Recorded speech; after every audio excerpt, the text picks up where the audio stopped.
Hi everyone, I'm Noelle and this is my 34-week pregnancy update. It is quite an accomplishment to get to this point. 34 weeks is kind of that next big milestone after 20 weeks or actually after 24 weeks, because it's kind of like if you were to go into preterm labor, some places won't even stop it anymore, and babies between 34 and 37 weeks typically do have really good outcomes. It's almost as much as full-term babies. They have some more immediate problems, but long-term they don't usually have the effects that a baby that's born much earlier do have. So that is very encouraging and very exciting that she is getting so close, only 3 weeks away from full term, and for us 5 weeks away from delivery. So oh my gosh, it is crazy. Baby is the size of butternut squash. Her due date is still September 15th, although we are having a C-section on September 9th. Video link below for the reason for that. Doctor's appointment, I just had a 34-week checkup with the nurse practitioner this week, just measured, listened to the heartbeat. When she was measuring me, she made the comment of, "You're all baby." So, I'm not exactly sure what that means, but I feel like I'm all baby and there's nothing else in there. I did mention to her all my swelling, and she said it's totally normal, and yeah, so that's always fun. My next appointments are 36 weeks. I have an ultrasound and a doctor's appointment, so it's kind of crazy because all of my doctor's appointments are now scheduled. I've got my 36-week appointment, and then I'll see them at 37 weeks, and then at 38 weeks I have my pre-op, and 39 weeks she's coming out. So yeah, it's kind of blows my mind. It really does. Symptoms are the usual, still taking the Unisom B6. I am extremely exhausted. I'm so exhausted all the time. I'm sure there's multiple reasons for that. Probably that I barely sleep at all. So that's fun. Swelling. My feet are swollen, my hands are swollen. I have pain in my hands now because of the extra fluid. Like if I don't move my hands a lot, like at night, or if I'm just resting, it helps to massage them or move them around, but it's not carpal tunnel yet. I do have experience with carpal tunnel in my other arm, but yeah, it's just uncomfortable. They're very swollen. I have gotten some itchy rashes on my feet. Pretty sure that it has to do with some essential oils that I used, that the cypress oil that I was using. My feet just don't like it. I had that happen earlier when I was using lavender and peace and calming on my feet. For some reason, my feet just don't like oils while pregnant. It's kind of weird. Still having Braxton Hicks, still having a lot of digestive problems. I just feel blocked and backed up and blech most of the time, so that's a lot of fun. My emotions have just been really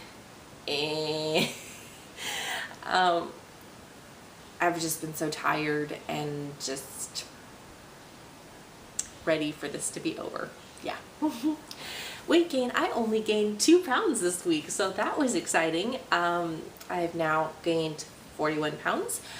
That's another thing the nurse practitioner mentioned at the appointment, to watch my weight gain. So that was, the only thing in this pregnancy that was really an issue, and I would have quite a bit of weight to lose after. I'm like, okay, yeah, I know I'm gonna have a lot of weight to lose after.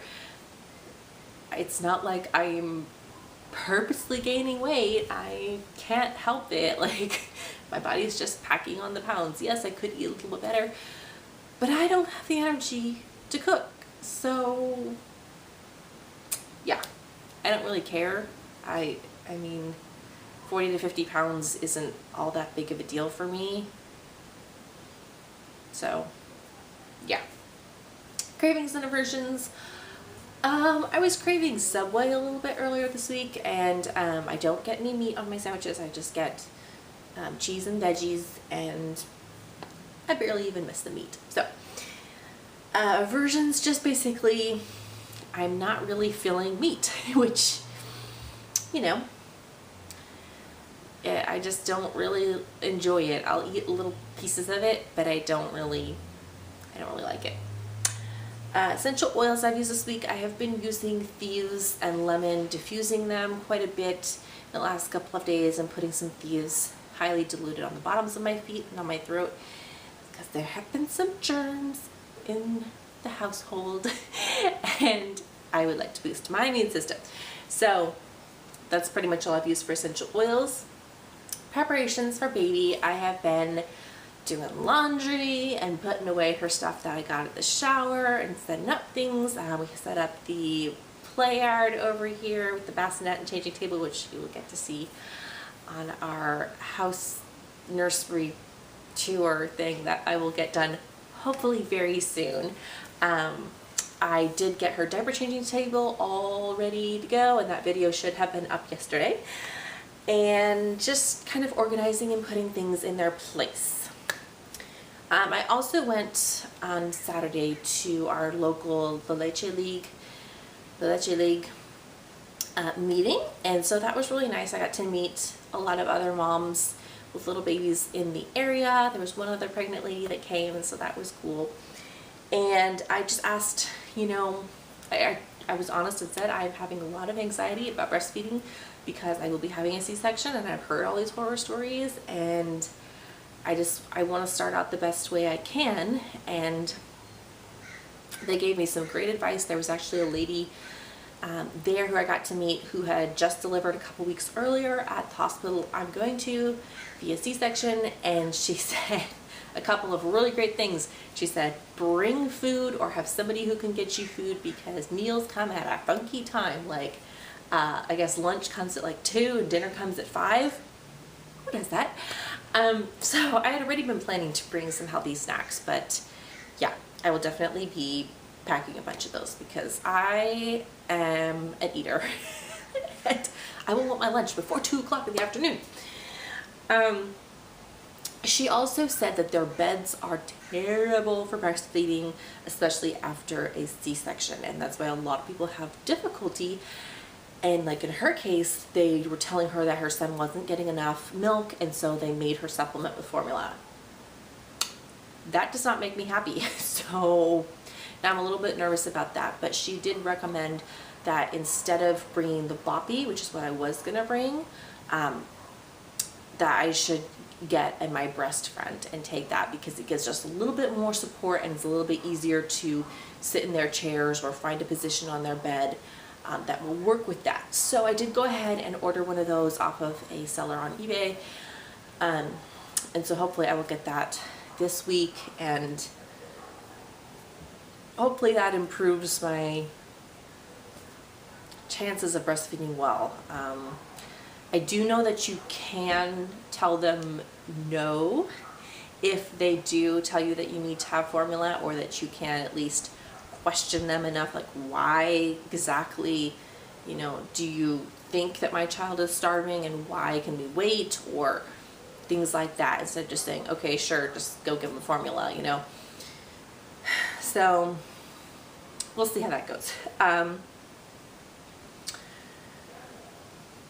Baby buys, I have a whole separate video, 34-week baby buys, because I did a bunch of my registry completion discounts, and so I got a whole bunch of stuff over there. And other than that, that's pretty much 34 weeks. So let's take a look at the bump. Here is the bump.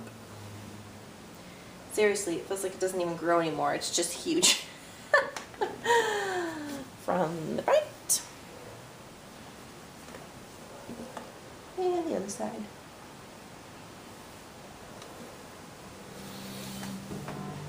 So that is pretty much everything for 34 weeks. And thanks so much for watching. I will see you next time. Bye.